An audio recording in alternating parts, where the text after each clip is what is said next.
Hi, it's Paula from Paula Quilting. Welcome back to my channel.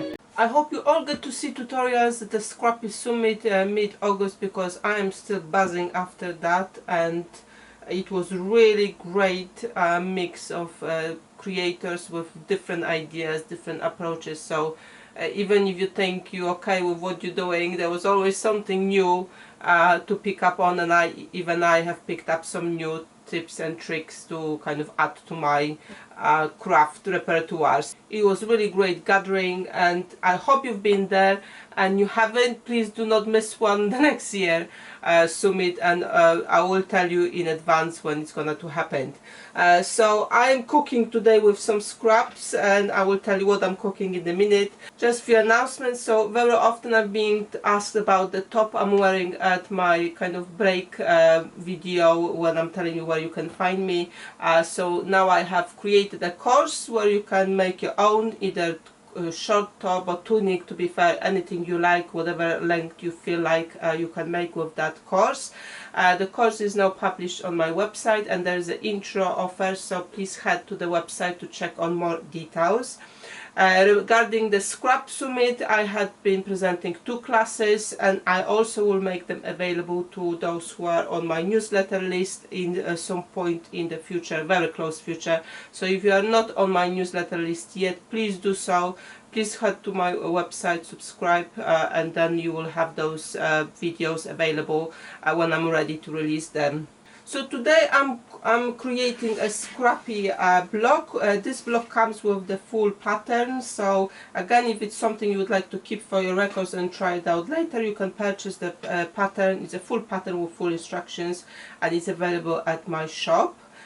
All the links are going to be in the description below, so you can go and have a look. And what we need for today's tutorial is 6.5 inch scrappy squares. Those are straight from my magic number trays.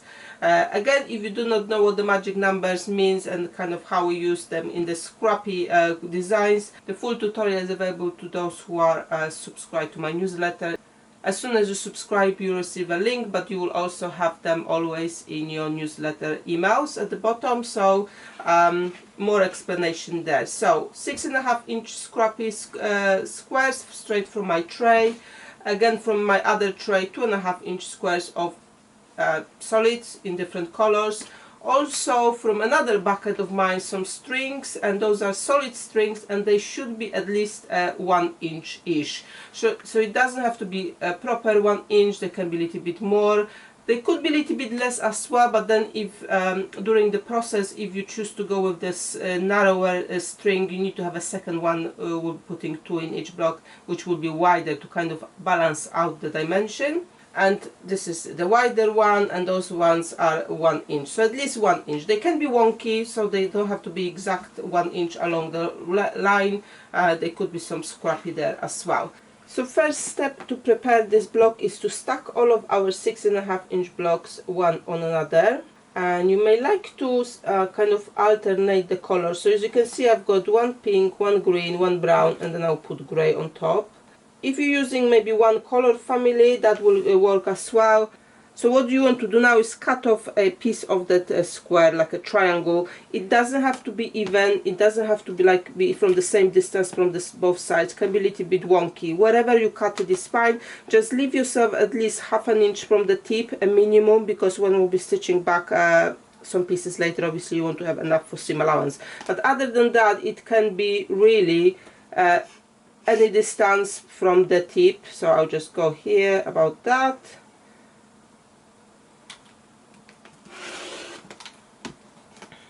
That's that. Second step will be take the top one of those smaller pieces, now put it at the bottom.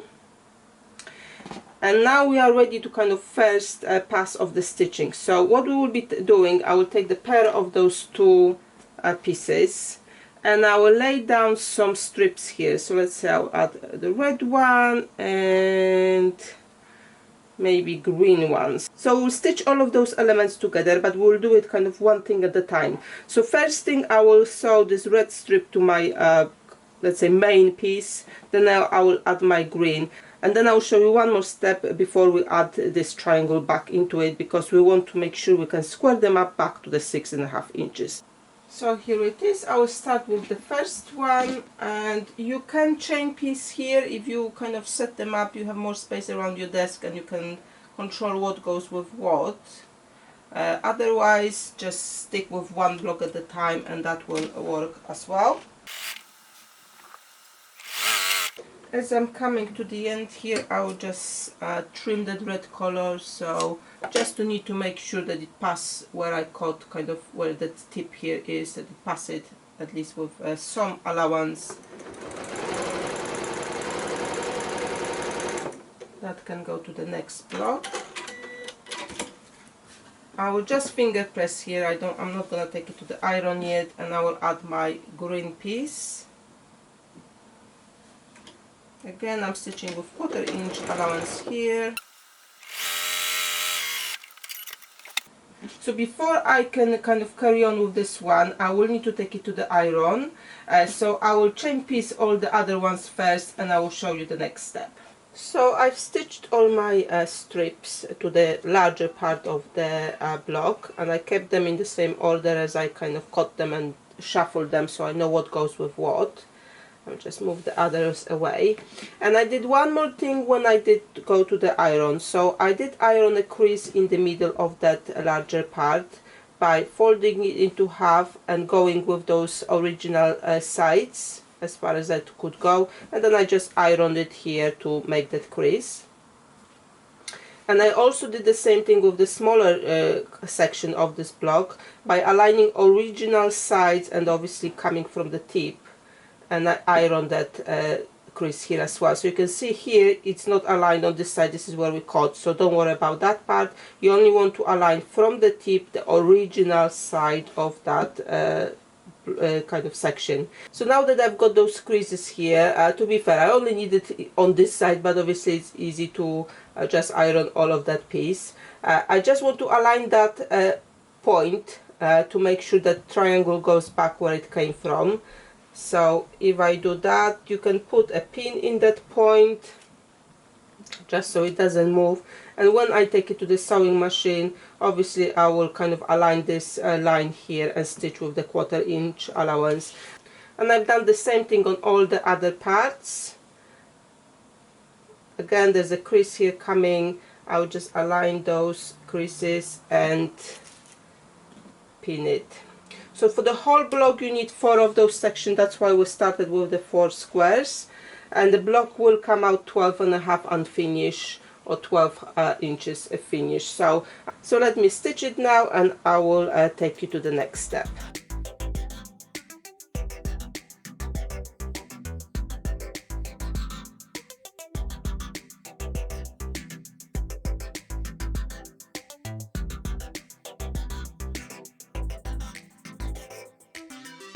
Okay, so my triangles are back to the squares, and now I just need to square them up back to the 6.5 inches.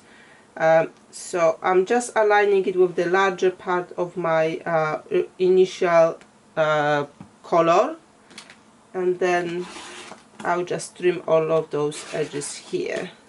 So as you can see, there's a little bit of allowance here for that other triangle. So if you are not exactly sewing them back in the middle according to the crease, you still should be alright, but that will also depend how wide your strips were, the one you're putting in the middle. The narrower the strip, the less of that allowance you will have there. So just keep that in mind. So that's second one.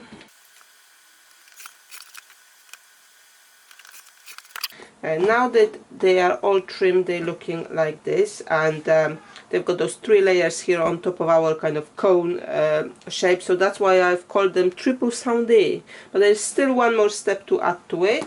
So now we need our scraps in solids. They are cut to 2.5 inch squares, and I've got different colors here. You can go and choose to have the same color on the same block. You will need 2 for each of them, or you can choose different like I do, or you can have even the same color for all of the 4 parts of the block. So that's up to you how you go with it.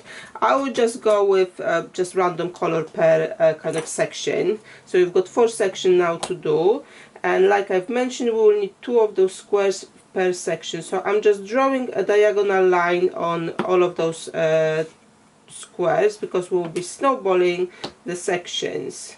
Now instead of drawing the lines, you could iron the crease, or you may use a tape on your machine. Whatever method you normally use for snowballing, just do that. So where are we snowballing? We are snowballing the sides of our cone. So you will have one snowball here and one snowball on this side. So as you can see, the lines where I will be stitching are going up the same direction. So I'll just use some pins to hold it in place, and I will definitely chain piece that part of the project. That's gonna be easy to do.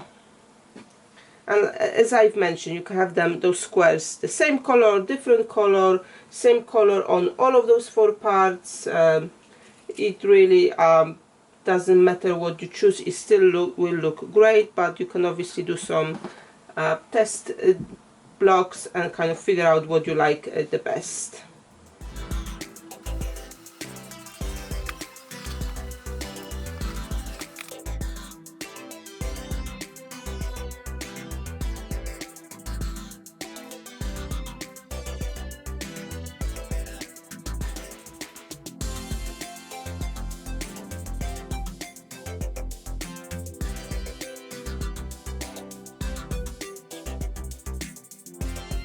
So before we carry on with the project, let's just round up where you can find me and how you can support my work. First of all, please subscribe to my channel and watch videos as I'm posting them without skipping the adverts, please. Please comment against the videos because that helps to push them out to wider audience, and don't forget to share with your quilting friends. Join my network either on Facebook or Instagram. All the links how and where are in the description below. Where you see my posts either on Facebook or Instagram, please like, share and comment on them. If you like to add something extra, I've got now membership available through the YouTube. You can also use a super thanks on YouTube or buy me a virtual tea, coffee or lunch using a form on my website. You can also support me by subscribing to my newsletter via my website.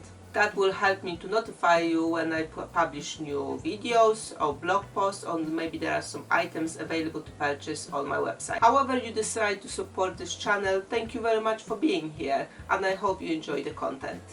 So I've stitched on the lines I've made before. All of them are now snowballed, so I can kind of stack them now one on another and just trim it off.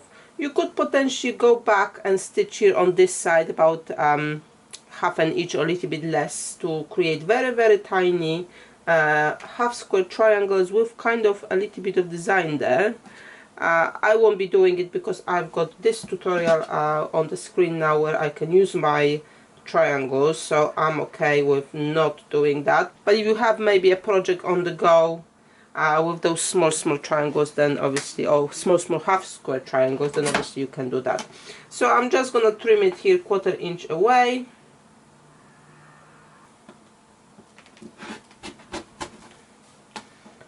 On both sides.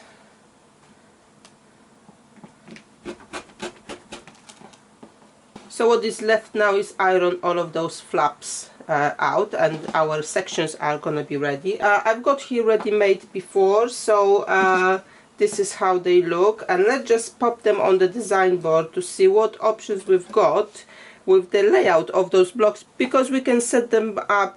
There's at least few options here. Either we can put all of the bigger pieces to the inside, and we kind of have like a flower thing here going, and we'll use the sashing to kind of segregate it from other flowers that kind of will pop. We can have two bigger pieces going in and 2 smaller pieces going kind of in. Now what you need to see that color will duplicate here, so you may need to have one from a different batch for that. So here we go, two bigger pieces coming in, 2 smaller pieces coming in, and we've got kind of like a rectangle here. It will look nicer on the kind of bigger scale. Or we can have the smaller pieces all together going in, and we've got that secondary design here of the square with like a nice colorful frame. So in bigger scale on the design board you can see now how they can kind of look together when set up. So like I've mentioned, I call that block a Triple Sundae just because they've got those triple 3 layers of above the cone, like I call it, and it's a very easy and scrappy block where you can use up quite a lot of your scraps because they don't have to be matching anything.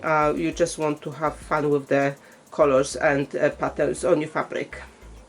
I hope you enjoyed this quick tutorial and you give it a go. As mentioned, there is a full written pattern for this block if you like to keep something for your records. It's all available at my shop. And don't forget to check out the course for the tunic or top, and also have a look at the Magic Numbers book I've published earlier this year, which gives you more ideas how you can use your scraps. Thank you very much for watching me today, and see you next time.